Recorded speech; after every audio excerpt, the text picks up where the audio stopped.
Sailor the Piper Man, Piper the Sailor Man, coming to you late night. How my friends doing?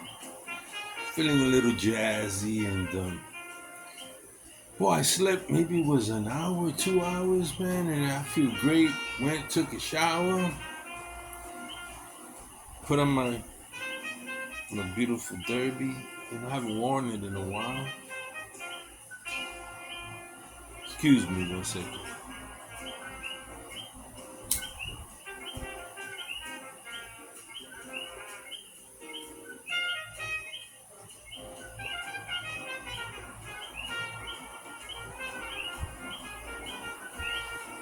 Oh yeah.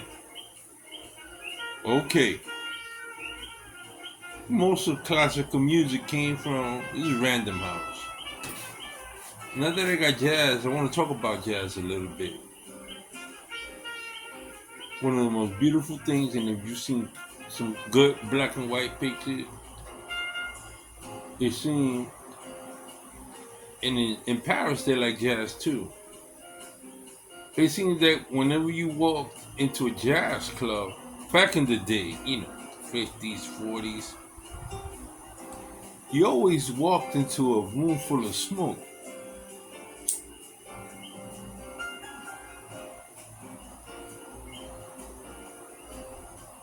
All my life I've been listening to jazz and all the great jazz rooms I saw, going back to Duke Ellington and all the big bands, Glenn Miller, Tommy Dorsey, Benny Goodman. World War II, my uncle was a great fan of jazz. He fought, my great uncle, he fought in the North African theater against Rumble. And that's where my first lessons on pipes came from, because my uncle was a pipe smoker. He spent time in Algeria, Tunisia, Morocco, all along the desert. He was a cook. My uncle was a cook. When he wasn't a cook, he was one of these characters. There was an old TV series called The Rat Patrol.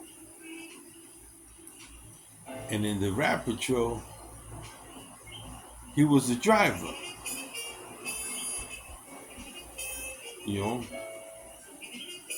And he went out there, he did what he had to do on patrol, hit and run patrols, he said. And most of the time, he did a lot of cooking, because I used to like my uncle's cooking. I come from a family of cooks. I make the meanest steak, T-bone steak, baked potatoes, garlic bread, corn on the cob.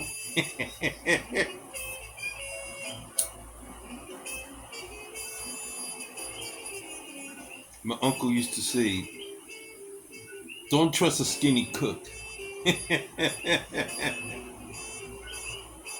You know, the best cooks in the world come from regions like Louisiana. Why? Because the mixture people. You had Creole, you had American, English, French, uh, American Negroes. You had all of it. Cajun. Oh man.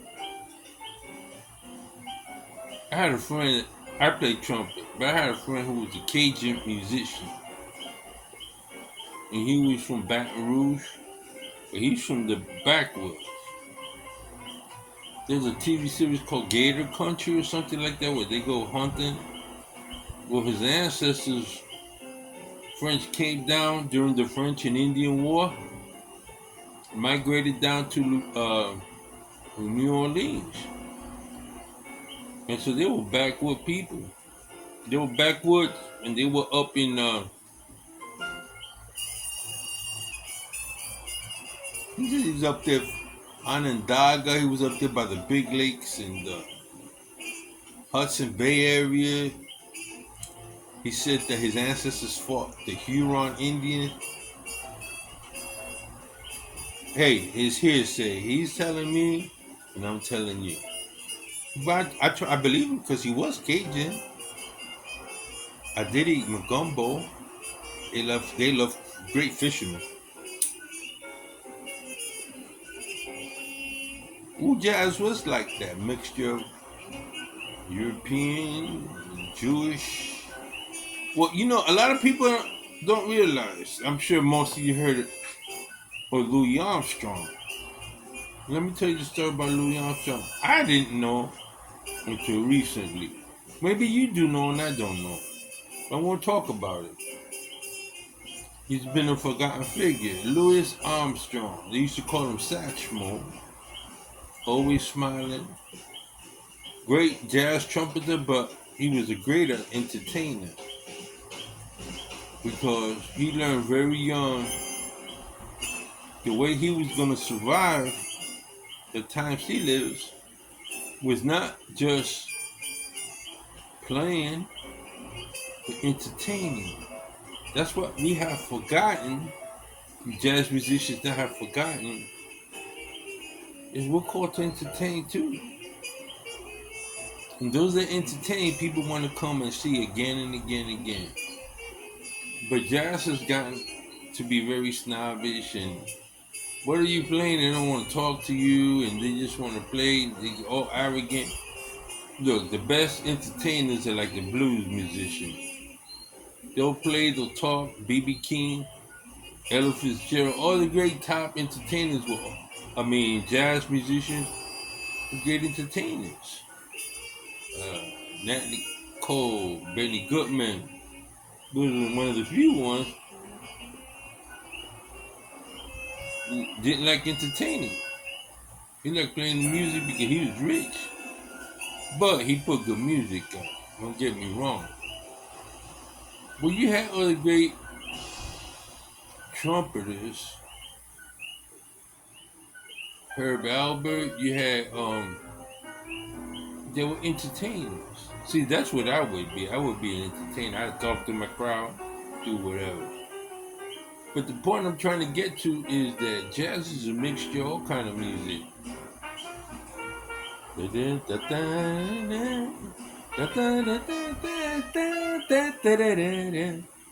There you go. Well, this about Satchmo. Let me get back to Satchmo. He was an orphan, a little kid. Was in an orphanage. Back then, orphanages let you go out, come back.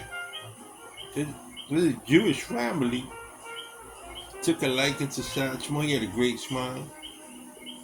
And they adopted him. I had no idea that Satchmo could speak Yiddish. They taught him Yiddish. They taught him manners. His father's grandparents were all slaves, sharecroppers. So he didn't have much future during his time in the early 1900s. So they bought him a trumpet. He learned to play trumpet. He learned to entertain people, tap dance, do whatever he had to do to make a living. And he became very good at it. But the education he got was a Jewish education. And he was always grateful for those people who took a liking to him. And enough to where they, white Jewish, to adopt him. You're from Poland. Isn't that a beautiful story, man? You help somebody and they go on and be successful, and you never forget where you're from. Remember that. I don't care how high you get.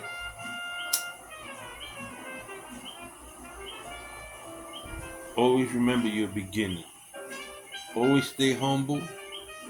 Stay meek. There's an old saying, American saying, be good to the people that you meet going up, Because those are the same people you're gonna meet when you come down. Knock on wood, I've never had a mean streak in me like that, other than when I was in the service and had to handle business for my country. You know, being a medic, huh? But that's what I love about America. You know, I've gone from one side to the other side of America on car. You know, stopped in Philly, St. Louis, Oklahoma. I like Oklahoma. I like the land. Very beautiful. I also love New Mexico. From Albuquerque, I think, to Flagstaff, Arizona, man. It was a straight shot. It was like 110 degree. You know who made a similar trip like that? Flat Cat Piper with his wife. I think he went from Florida. But on that trip reminded so much of what I went to, but I came all the way from the East Coast. But when you're traveling, when you make certain stops, you meet all kinds of Americans, all kinds of people from all kinds of walk of life. Some hanging out, some tourists, agents. And one thing I know is people treat you like you treat them and how you carry yourself. Not like these knuckleheads. Young kids don't know nothing. Protesting, you know, about the Israeli-Hamas situation, not really knowing what the dickens is going on. You know? Yeah, I miss the good old days. I mean, I love technology, don't get me wrong. But personally, my name is Etching Stone, Sailor the Piper, man. Done my time, 65. What I see coming for this up and coming generation, the AI, the brainwashing, the social media is doing on these kids, they might as well be robots. Because nobody does fact checking, nobody goes back to the sources. And what the hell are they teaching these kids in college anyway? And who are these teachers? Back in my day, if you went to a certain university, you went because of a certain department. If you were going to study English, you wanted to be under great English teacher. Or if you was in physics, you wanted to sit and be in a department where you had great physicists like Edison, Oppenheimer. Now, these kids are just looking to go in and get that paper skin, thinking that pig skin, thinking that's what's going to make them. We went to school for knowledge, real knowledge. And we tested the professors, and we were a little bit more skeptical. These kids will bite the bait of whatever professor says, believe what the professor says. They don't do their background check. Believe what Wikipedia says, and be blinded to it. They're like this, like a horse. Well, we checked everything, man. What is he saying? Let's double check that. Let's triple check that. Where did he get his source? Let me see his footnotes. He wrote that book. Is he an expert in the field? And what gets to me is these these good-looking anchor people, news people, what gets them a right to do editorial? Always making the comments, especially CNN. Oh well, I think nobody cares what you think. Give the news as is, as objectively as you can, and let us decide. But it's gotten so opinionated. One news media right wing, next one media right wing, the next media left wing, and everything else in between. You got media that's dealing with that are socialists, like Democracy Now. And I went to school with Amy. Sure did. At City College. Very nice girl. Amy don't know what she is. You got a girl that's so conservative, right? So conservative, yeah, she's liberal. Yeah, she's Jewish. And what you hear the ranting raven, I said, man, if the Jewish need an enemy, she'd be on the hit list for the craziness she's putting in. One medicine man told me, you better know what tribe you belong to. Sure is right, man. Now, y'all know what's this if you watch my Rossi. Give it to Jazz. I'm talking, ranting and raving. I don't even know if this video is going to be watched, and I don't care. But if you come through, it's Piper Man says hello. Y'all smoking here. You know, I look at the world now so differently. I was so impressed with the world coming up, the possibilities, and all the crazy stuff the teachers would tell me, like, you could be anything you want. You have the world in your hands.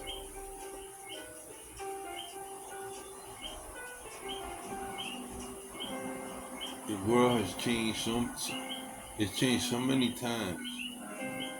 There hasn't been a decade that I've been born in that there hasn't been a war. Can you imagine that? I'm 65, and each decade of my existence, there have been wars. Like if human beings got viruses or something. If we can't sit still and just enjoy life, we got it. Human beings somewhere somehow got to want control, want power over other people, want to oppress other people. There's a book called The Evil That Men Do. It's a movie too, The Evil That Men Do. And it's like that.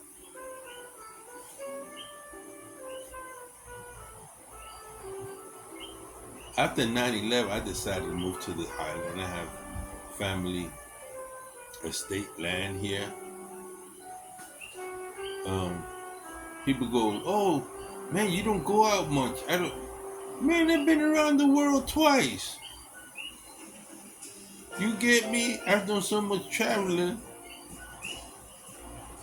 Let's see. First stop, I went to Hawaii. Then I went to Okinawa. Then I went to Japan. Then I went to Hong Kong. I've been to Indonesia. I've been to Thailand. I've been to Malaysia. I've been to New Zealand. I've been to practically all the South Sea Islands, Marshall Islands, Pango Pango, American Samoa, New Guinea, Australia, Western Australia, Diego Garcia, been to Ceylon, Sri Lanka. I've been to Arab Emirates, Africa, Somalia, Nairobi.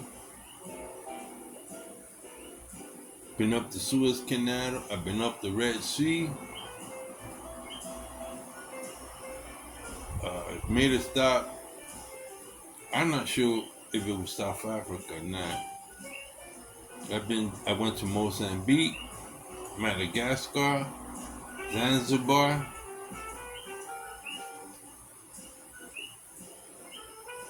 been to the west coast of Africa. We went around the Cape of Good Horn. Let's see, Mali. I even took a tour to Timbuktu later on. Somalia, Ivory Coast, Benin, all over the Caribbean, South America. Mexico's one of my favorite places. Oh yeah, I had a great time. I was stationed in San Diego. From San Diego, I would go over the border, and the guys would want to go down there to see the senoritas. I wanted to go there for some food and some tequila. I used to take the Jose Cuervo in the bottle with the worm. I used to go into this cantina, and since I like music, I used to like mariachi music.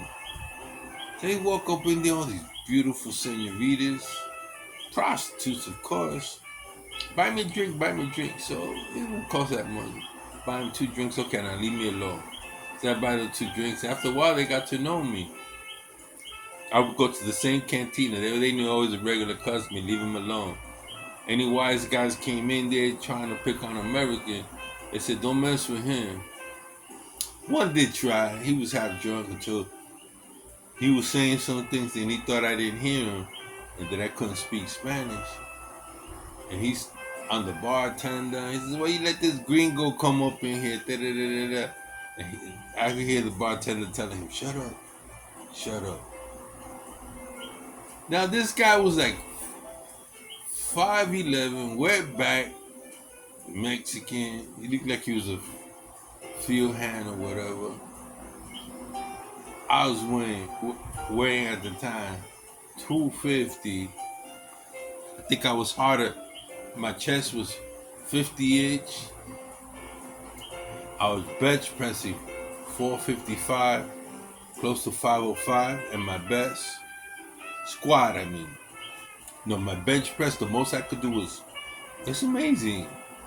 375, the most. But then it was natural. I wasn't like just a natural strength. But I was big horse, 5'9.5". Had no neck, never had a neck. And I could move. I used to play some football, tackle. You came at me, you were gonna get hit. 250 pounds. Moving at 4.5 speed. Natural 4.5 speed. But I didn't play a lot of football, I didn't run track. 4.5 speed, solid as a rock. And if I hit you with one of my shoulders, I used to run like that crazy guy from Oakland, the beast mode. Oh, you didn't want to play. And if you got me good and you start talking smack, I was gonna come at you. And this was no pads, no nothing. All these. One time I was playing middle linebacker. I said, I'll play little linebacker. Why don't you play running back? No, I'll play middle linebacker. He's a really nice kid, man. Really nice kid. He played high school football. Johnny Old World. State. All state. And he was from, where was he from? I don't know if he was from, he was from Georgia. Big guy. Skinny, wiry. So,